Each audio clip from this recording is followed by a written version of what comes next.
नमस्कार, आप देख रहे हैं सिटी पोस्ट लाइव और मैं हूं रवि। बिहार में विधान परिषद का चुनाव काफी दिलचस्प और पेचीदा हो गया है। खाली हो रही 9 सीटों और एक सीट पर उपचुनाव को लेकर एनडीए ने उम्मीदवारों के नामों की घोषणा कर दी है। बीजेपी और जेडीयू ने चार चार कैंडिडेट मैदान में उतारे हैं। वहीं चिराग पासवान की लोक जनशक्ति पार्टी रामविलास ने भी अपने कोटे से उम्मीदवार की घोषणा कर दी है। एनडीए के इस कदम के बाद अब पूरे बिहार की राजनीति की निगाहें तेजस्वी यादव के नेतृत्व वाले महागठबंधन खेमे और एनडीए में राष्ट्रीय लोक मोर्चा के प्रमुख उपेंद्र कुशवाहा पर टिक गई है। दोनों ही नेता असमंजस की स्थिति में फंसे हुए हैं। क्या है पूरा मामला, विस्तार से बातचीत करेंगे सिटी पोस्ट लाइव के editor in chief Shrikant Pratyush sir से। सर, सवाल यह है कि एमएलसी चुनाव में उपेंद्र कुशवाहा की अग्नि परीक्षा होने वाली है क्या? आप देखिए, उपेंद्र कुशवाहा की अग्नि परीक्षा होने वाली है या चिराग पासवान की होने वाली है या बीजेपी की, ये कहना बड़ा मुश्किल है। मुझे लगता है कि ये सब की अग्नि परीक्षा होने वाली है। बिहार विधान परिषद की 9 सीटों के द्विवार्षिक चुनाव और एक सीट पर उपचुनाव है और नामांकन की अंतिम तिथि 8 तारीख है, यानी कल है। चुनाव 18 जून को होना है। राष्ट्रीय जनतांत्रिक गठबंधन ने अपने अधिकांश क्या सारे उम्मीदवारों का नाम तय कर दिया है। बीजेपी ने 4, जेडीयू ने 4 और एक सीट पर चिराग पासवान ने भी कर दिया है। अब मुश्किल ये है कि चिराग पासवान की पार्टी एलजेपी ने अपना उम्मीदवार उतार करके लड़ाई को दिलचस्प बना दिया है। मौजूदा संख्या बल के आधार पर आप देखेंगे तो एनडीए को 10 में से 9 सीटें मिलती हुई दिखाई दे रही हैं, मिलेंगी ही, कोई परेशानी नहीं है। लेकिन उपेंद्र कुशवाहा के बेटे का क्या होगा, कैसे विधान परिषद जाएंगे, कैसे बचेगी बेटे की मंत्री की कुर्सी, ये बड़ा सवाल है ना। तो बहुत अटकलों का बाजार गर्म है। तो सर, यही माना जा रहा है ना कि विधान परिषद चुनाव उपेंद्र कुशवाहा के लिए अब किसी अग्नि परीक्षा से कम नहीं है। हाँ बिल्कुल, अग्नि परीक्षा माना जा रहा है इसलिए कि उनके बेटे का ही भविष्य दांव पर लग गया है राजनीति में। लेकिन जो दिखता है, सीधा दिखता है, वो उल्टा होता है। जो दिखता है ठीक उसके उल्टा होता है। देखने से तो ये जरूर लग रहा है कि उपेंद्र कुशवाहा के लिए कोई रास्ता नहीं बचा है। दीपक प्रकाश की कुर्सी खतरे में है, मंत्री की। लेकिन ऐसा होने वाला मुझे नहीं लगता कि ऐसा होने वाला है। उनके बेटे को बिना सदन के सदस्य रहे बीजेपी ने मंत्री बनाया, तो कई सवाल भी उठे। फिर दोबारा भी सम्राट चौधरी मुख्यमंत्री बने तो मंत्री बने। अब उन्हें विधान परिषद नहीं भेजकर उनको मंत्री की कुर्सी से हटाने की गलती बीजेपी नहीं करने वाली है। ठीक है, उनकी कुर्सी को, मंत्री की कुर्सी को बचाए रखना बीजेपी के लिए सबसे बड़ी चुनौती है, सबसे बड़ी उसकी जिम्मेवारी भी है। बीजेपी ने ये मैसेज नहीं देना जाने देगी बाहर कि उपेंद्र कुशवाहा के साथ खेला हो गया। ठीक है ना, बीजेपी उनके बेटे को हर हालत में विधान परिषद भेजेगी, देखिएगा। देखिए सर, अब तो सवाल यही तैर रहा है ना कि आखिर ये संभव कैसे है। एनडीए को किसी भी हाल में 9 से ज्यादा सीटें नहीं मिलनी है। 9 उम्मीदवार पहले से ही तय हो चुके हैं। हाँ, ये तो बोल रहा हूँ कि जो दिखता है वो होता नहीं है। उम्मीदवार तय होना विधान परिषद पहुंचने की गारंटी नहीं है। उपेंद्र कुशवाहा अपने बेटे को मैदान में जरूर उतारेंगे। उन्होंने कहा भी है कि अभी तो नामांकन का समय 8 तक है, आप लोग अभी क्यों परेशान हैं। तो उपेंद्र कुशवाहा परेशान नहीं है, मतलब कुछ ना कुछ पक रहा है। उपेंद्र कुशवाहा अपने बेटे को मैदान में उतारेंगे, ये तय है। और उसे जिताने की जवाबदेही उपेंद्र कुशवाहा से ज़्यादा बीजेपी की होगी। अगर उनका बेटा हार गया तो भी उपेंद्र कुशवाहा हारेंगे नहीं, ठीक ना, वो जीत जाएंगे हार कर भी। लेकिन बीजेपी के नुकसान पहुंचेगा, वो उसके इमेज को बहुत धक्का लगेगा। ये मैसेज जाएगा कि बीजेपी अपने सहयोगियों के साथ खेला करती है। बीजेपी भी ऐसा होने नहीं देगी, क्योंकि बिहार में एनडीए बहुत इंटैक्ट दिख रहा है और चिराग पासवान को आखिरी क्षण तक बीजेपी मनाने की कोशिश करेगी। चिराग पासवान ने अपना उम्मीदवार घोषित तो कर दिया है, लेकिन एक विधान परिषद की सीट के लिए बीजेपी को नुकसान तो पहुंचाएंगे नहीं। मोदी के हनुमान हैं, किसी की बात माने या ना माने, मोदी जी का आदेश तो जरूर मानेंगे। कंप्रोमाइज कर ले। हाँ, तो अभी तो उम्मीदवार उन्होंने खड़ा कर दिया है, लग रहा है कि अब तो कोई जगह ही नहीं है। लेकिन कोशिश ये भी हो रही है कि आरजेडी के जो विधायक हैं, कांग्रेस के जो विधायक हैं, एमआईएम के जो विधायक हैं, उनको किसी तरह से सदन से बाहर किया जाए, मतलब वो वोटिंग में भाग ही न ले। खेला उनके जरिए होने की करने की तैयारी है।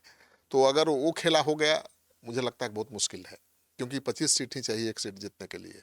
और आरजेडी के 25 विधायक हैं, उसमें 2-4 मैनेज भी हो गए तो बचाने के लिए कांग्रेस के भी 3 विधायक हैं, 3 ही ना बागी हुए हैं राज्यसभा के चुनाव में।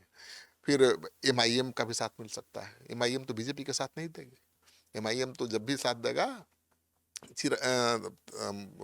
तेजस्वी यादव का साथ देगा। तो आरजेडी की एक सीट बहुत सुरक्षित दिख रही है, लेकिन अगर आरजेडी की सीट माने आरजेडी में सिंधमारी करने में कामयाब हो गया, महागठबंधन में सिंधमारी करने में अगर एनडीए कामयाब हो गया तो 200 सीट जीत लेगा। तब तो चिराग पासवान की भी वाह वाह और उपेंद्र कुशवाहा की भी वाह वाह। लेकिन वैसी परिस्थिति अगर नहीं बनी, लगा कि नहीं भाई हम 9 से ज़्यादा नहीं जीत सकते हैं, 10वां सीट आरजेडी का कंफर्म है, वैसे में बीजेपी चिराग पासवान को मनाने की कोशिश करेगी। और चिराग पासवान मानेंगे तभी दीपक प्रकाश विधान परिषद पहुंच पाएंगे। लेकिन अगर मोदी जी ने हस्तक्षेप नहीं किया और कोई अगर रास्ता नहीं निकला तब तो मुश्किल में पड़ जाएंगे। बिल्कुल, अगर तब तो चुनाव होगा। ऐसे में चुनाव हारने का खतरा चिराग को भी रहेगा ना भाई, क्योंकि चिराग पासवान के पास कितने विधायक हैं? 19 विधायक हैं, जीतने के लिए चाहिए 25। तो चिराग पासवान के केवल 19 विधायक जिताने के लिए काफ़ी नहीं न हैं।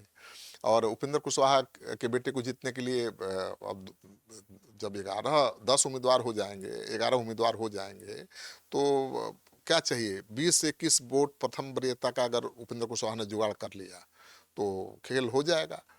चिराग पासवान का साथ जीतन मांझी नहीं देंगे, वो उपेंद्र कुशवाहा का बीजेपी के कहने पर दे सकते हैं, ठीक है ना। कांग्रेस पार्टी के विधायकों को बीजेपी मैनेज कर सकती है उपेंद्र कुशवाहा के लिए, बीएसपी के विधायक को मैनेज कर सकती है, ये आईपी गुप्ता जैसे विधायकों को मैनेज कर सकती है। तो चिराग पासवान तो लड़ के भी हार जाएंगे ना भाई। चिराग पासवान या उपेंद्र कुशवाहा दोनों में से कोई बीजेपी के बिना सपोर्ट के, समर्थन के कैसे जीतेंगे?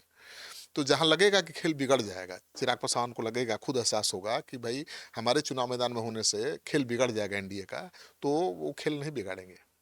देखिए, चिराग पासवान तो मोदी जी का हनुमान है और बीजेपी के साथ मजबूती से खड़ा रहे हैं।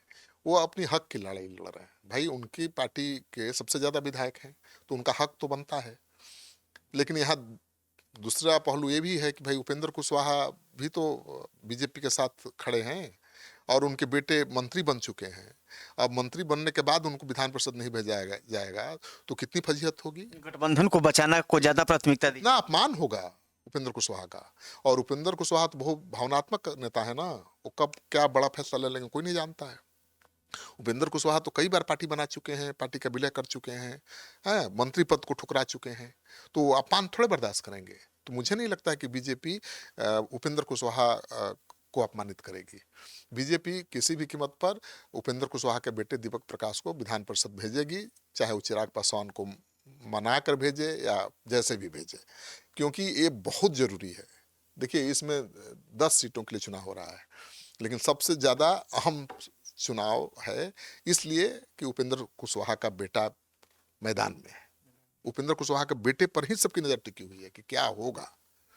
तो चिराग पासवान ने अपना काम तो कर लिया, अपने सबसे चहेते को उम्मीदवार तो बना दिया भाई ना, अपना काम तो कर ही लिया। उन्होंने मैसेज भी दे दिया कि भाई उन पर जो आरोप लगता है कि अपने परिवार को, रिश्तेदार को प्राथमिकता देते हैं, उन्होंने नहीं दी। उन्होंने एक पार्टी के कार्यकर्ता को, आम कार्यकर्ता को उम्मीदवार बनाया है। तो मैसेज तो चला गया जो चिराग को देना था कि भाई ये परिवार की पार्टी नहीं है, इस पार्टी में कार्यकर्ताओं की अहमियत ज्यादा है परिवार से। वो मैसेज दे चुके हैं जो देना था।